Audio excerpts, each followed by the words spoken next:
Welcome to Chillin' 101. We hope this video helps. You begin by installing YouTube Jambofy and signing in. This links the tool to your channel so it can manage uploads and metadata.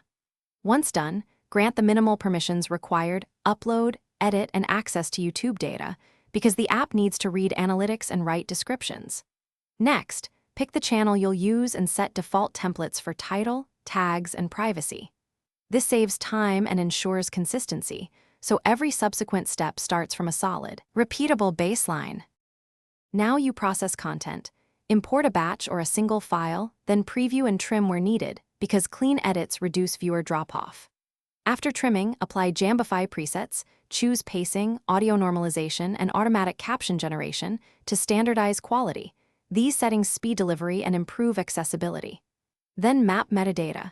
Add chapters with timestamps, choose end screens, and set a scheduled publish time. Make sure to review chapter labels and captions.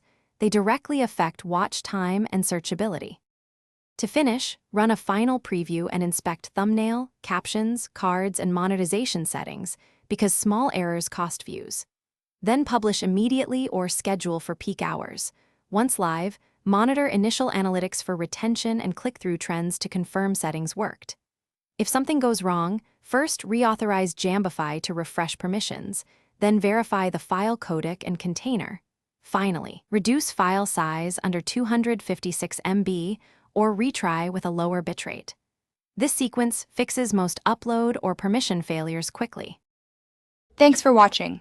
Consider subscribing if we helped you.